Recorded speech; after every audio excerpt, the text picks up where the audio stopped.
While you're on vacation, you're not only interacting with family, but also unfamiliar people. When on vacation, people tend to be more relaxed and sociable.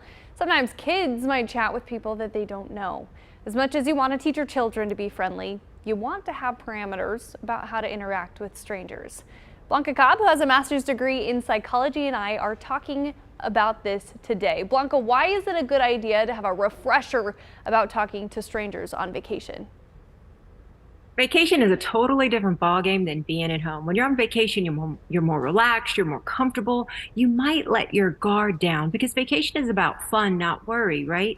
And so because you're thinking about fun, children, like everybody else, just tend to be more relaxed. And sometimes they can be more gregarious, which means they're going to be more chatty with other people. So true. It's common for people to visit friends or family or stay at a vacation rental. What if an unknown adult asks your kids about the neighborhood? What are ideas of what your child could say? Well, first of all, realize that not every adult that talks to your kid, an unknown adult, has a malicious intent. However, kids can't tell the difference. That's why we have to teach them to be cautious. This is a great time for parents to have a refresher about what they should and shouldn't say to unknown adults.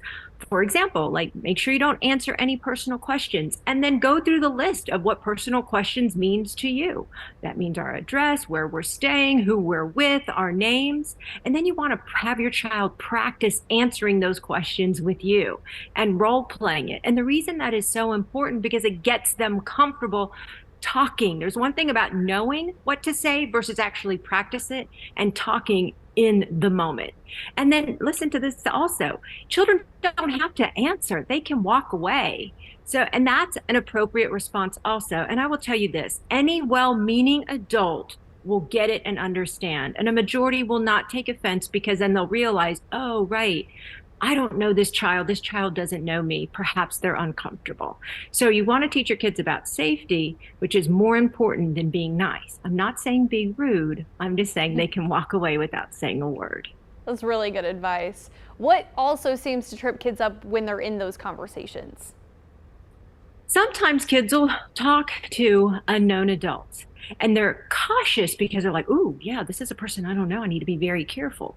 What happens is if that unknown adult is very nice and has a soothing voice and makes your child feel comfortable, then more than likely your child might let their guard down and start conversing.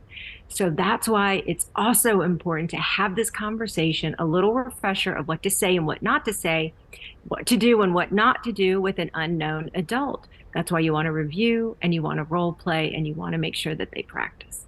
And as they always say, practice makes perfect, right? Exactly.